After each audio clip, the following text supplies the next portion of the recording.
Hi, Charles. How are you doing today? Hello, Mr. Lee Gersman. Glad to be back with you on the Lee Gersman Show. Yeah. Now, this is triple shot today. Hopefully, Mm-hmm. they all come out today. And Mm-hmm. this was a choice of Lee. This is You know, what? this is a Lee choice Mm-hmm. today on this episode. Mm-hmm. And Lee, I hit like pretty well on the previous two. And let's see what Lee brought to the table on the incomparable Lee Gersman show Yeah. today. We Lee, what did. do you pick? Yeah. This is a group called Edward Bear. And the album is called Bearings. Yeah, Edward Bear from Yeah. right north Canada, Yeah. which Canada is still not apologized for Brian Adams nor Huh. Nickelback. Huh. And I'm waiting for those apologies for that Oh. horrible music, Yeah. especially in Nickelback's case. Not so much Brian Adams; he was all right. Um. Yeah, I actually heard a Brian Adams album that I liked mostly. Yeah, that's like a night. Not bad. I actually like the album. I don't like that song, but I do like the album. And he wrote War Machine for Kids, which is his like killer metal song. Yeah. So they'll have to totally. So yeah, he's kind of to me the second-rate John Cougar, Mountain Cat. But they do owe me an apology for Nickelback. They do. Yeah. That's a horrible group that brought hell and fire. I blame them for 9/11. But anyway, Yeah. Edward Bear, they're out of Canada. This is like late 60s. This album came out like 69. Wow, you looked up exactly the same info I know. Yeah, because where did you find these dudes? What bargain bin did you find these guys at, Lee? I actually did have one of their albums that I got at bargain bin? St. Vincent de Paul, and it was probably a 25 cents. That's pretty bargain. Well, it depends on what year. I Depends on what year you got. I can give you some info on what I think of this band generally by saying, well, what it ties in. Okay, but can I just say this before you tell me what you think of these guys and how Okay. much 25 cents was worth that? I came up at a time where you could get a comic book for 25 cents. Yeah. Some of the greatest comic books you'd ever read in your life, folks. Yeah. So I'm not like a spring chicken, not quite as old as Lee, but in the same wheelhouse, even though I was a toddler when he was like a preteen or some shit. Yeah. So 25 cents at one time could have been big money, is my point. Yeah. That's what I'm saying. So go ahead, Lee. But yeah. When I bought it, I think I also bought a beer. So then when I got home, I could listen to it and drink the beer. And the beer was the only enjoyable thing on the album. And that was not this album. It was a later album, and I'd heard, because it said so on the album liner notes, that this is one of the greatest bands from Canada, and I saw that all the members looked exactly alike, like they were human versions of Yogi Bear, and I thought, well, they look very weird. So this is probably either a good album or not. And it was not. But then I looked more into them, and then I found some of their other stuff.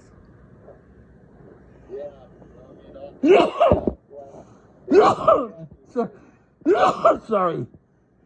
All right. What were you gonna say? All Canadians have flappy heads like softballs. Yeah. And they all like Nickelback. And Yeah. you know, I mean, really, the true crown jewel of Canada is not the Rush. No, not Rush. Sorry. All right. One more time. Yeah. Yeah. Hit it. No, you're good. It's gonna come and go, but we're gonna roll with it. Rush is the second greatest band out of Canada.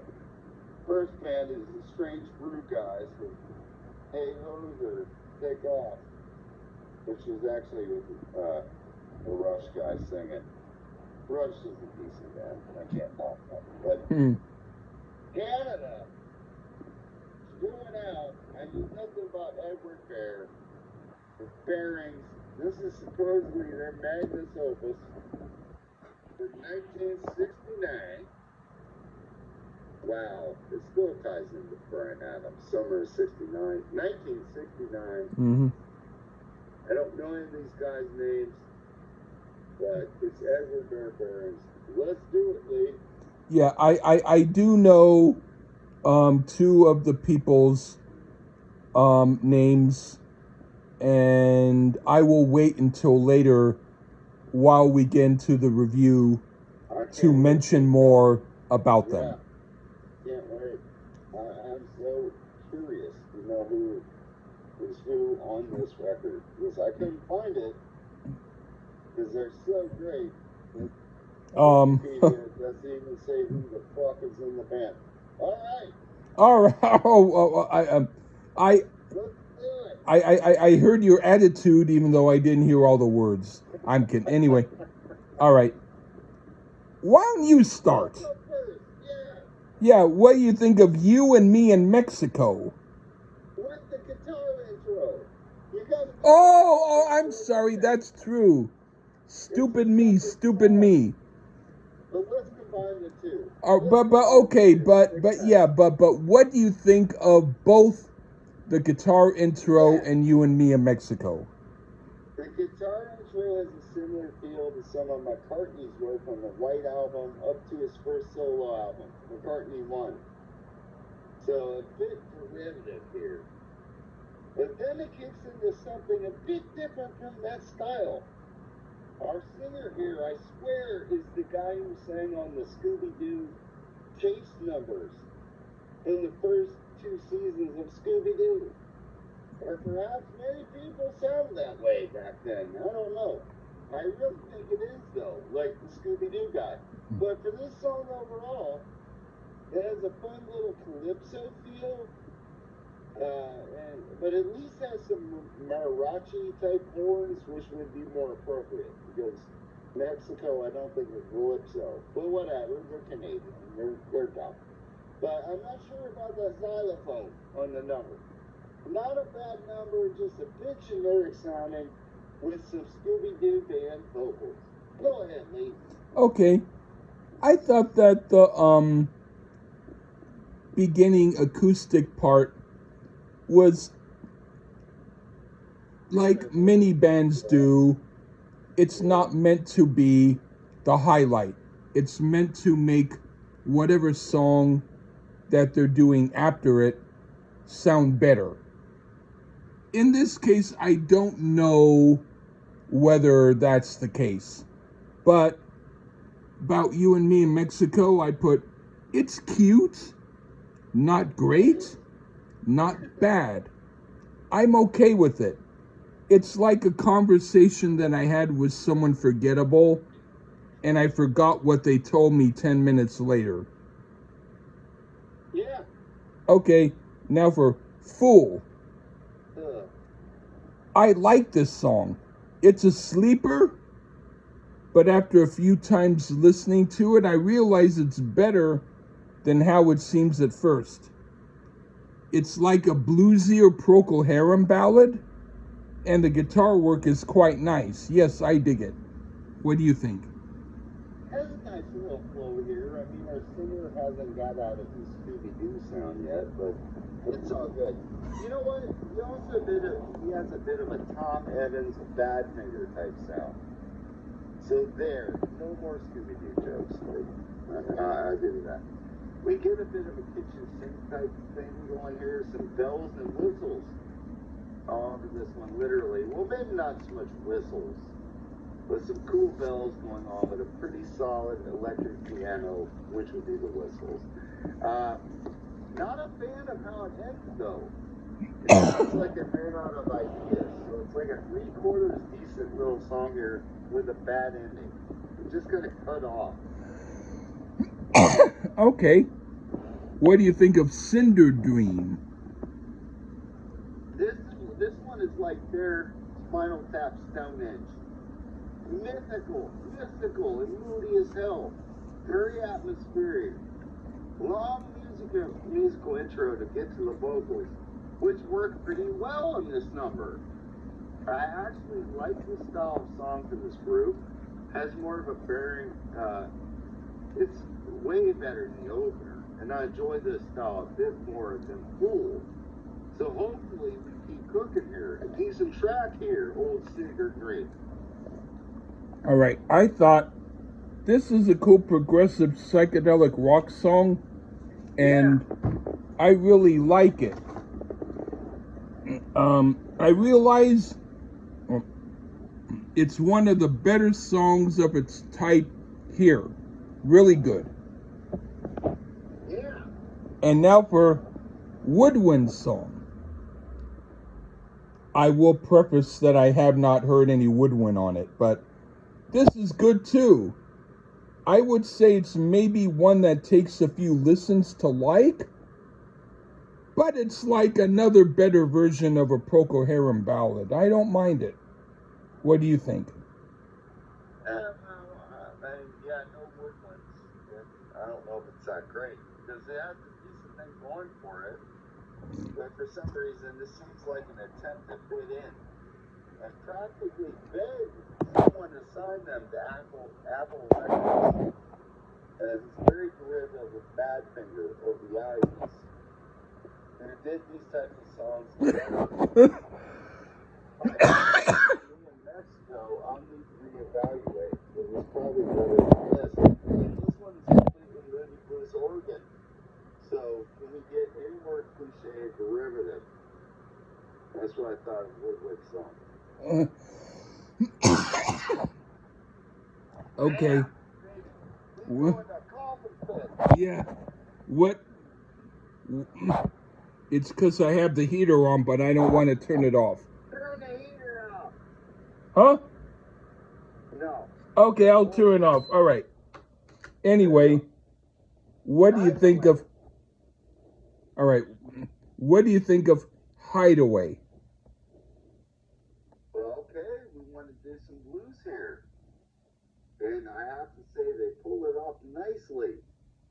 I dig the little swing type feel going on here. So maybe Woodwind song is a bit of an anomaly, as this one is cool as shit, actually. I like the shifts and twists and turns here.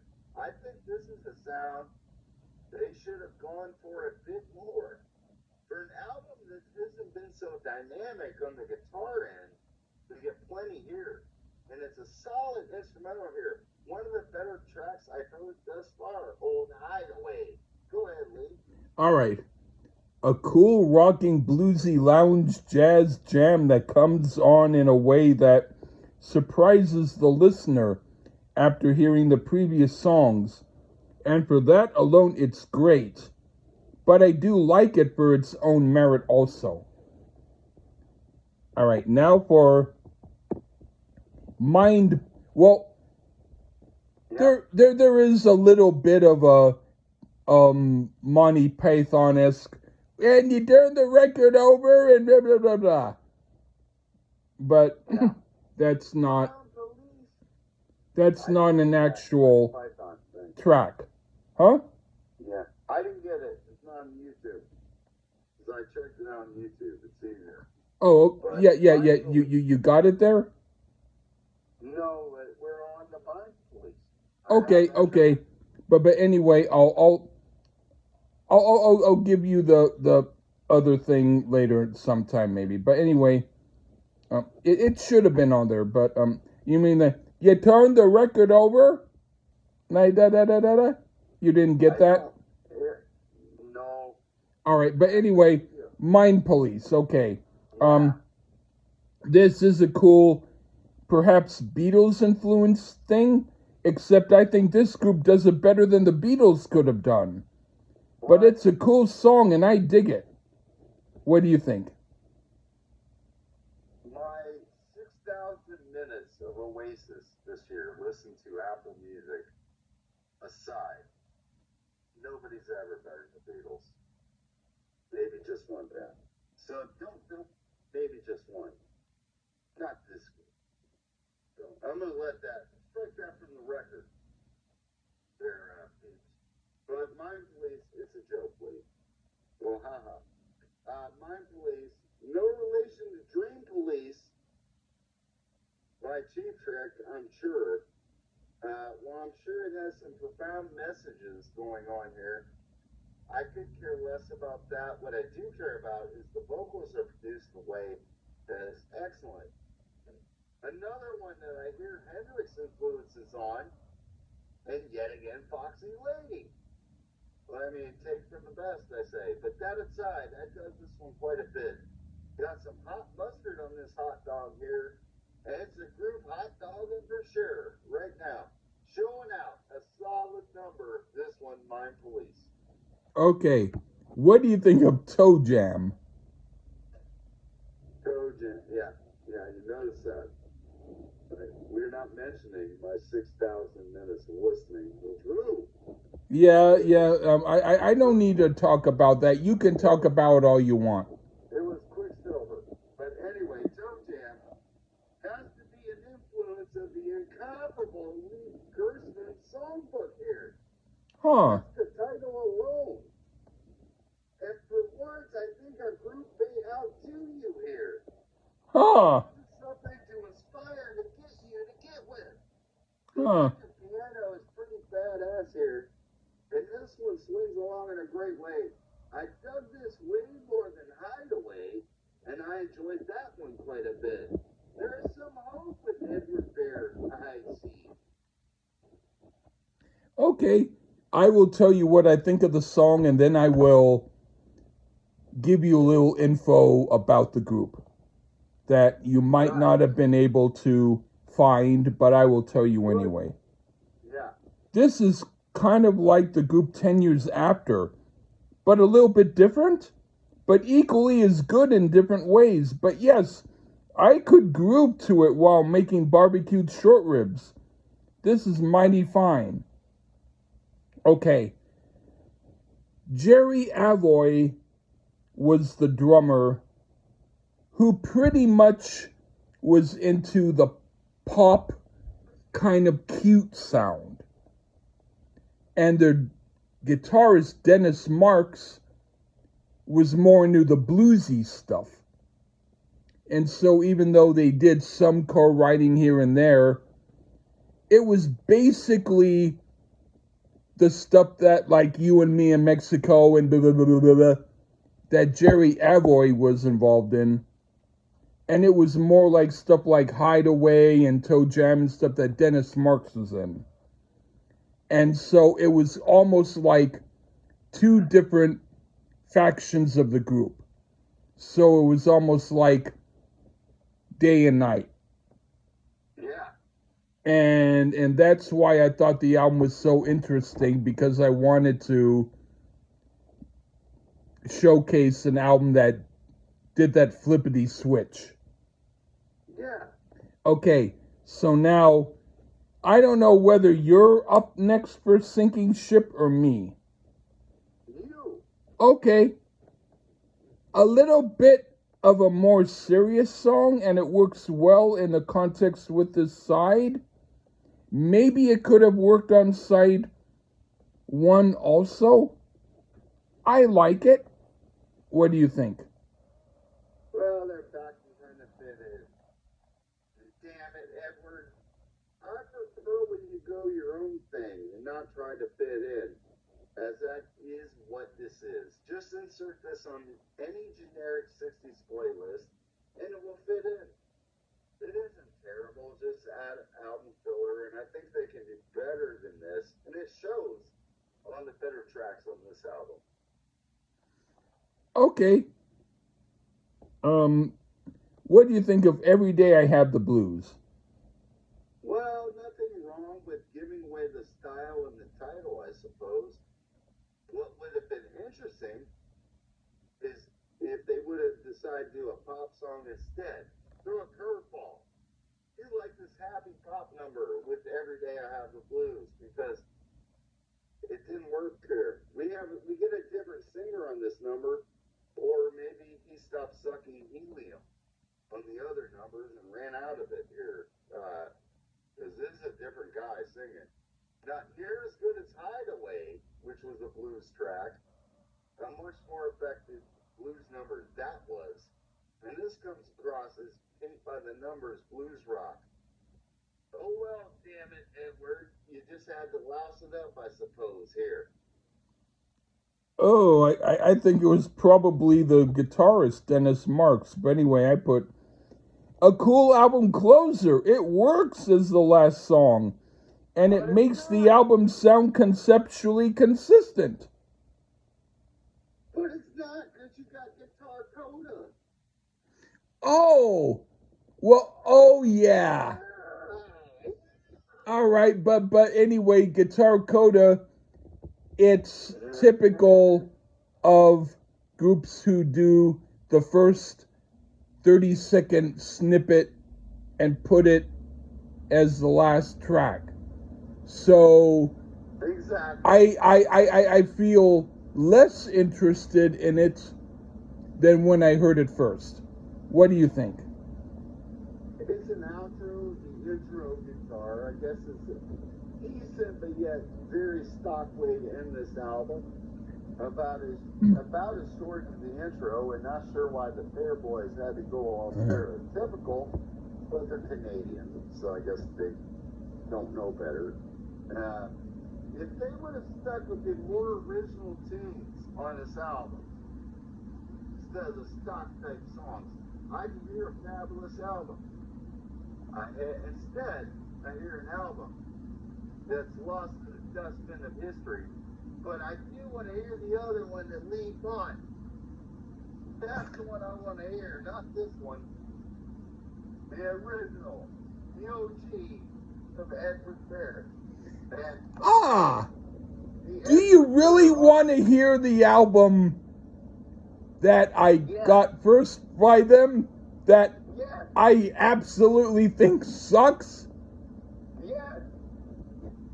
I could give it to you. Yes, because Ew. First of all, there'll be like 3% of the population of Earth that will look up Edward Bear to begin with on YouTube. You know what? I could even get Jerry Avoy's solo album. Jerry Avoy, we gotta do that too. Ew. I heard it. That's like someone taking the worst ingredient from a pizza and eating a whole bowl of just that ingredient. Let me tell you a real life story about life on this YouTube and this internet. I only found you because I looked up an album called Kiss Unmasked and a show. One guy I don't care for, another guy I don't mind, and another guy named the incomparable Phil Wang reviewed Unmasked. Then somehow I found you doing Poison. And then I found other people. So somebody out there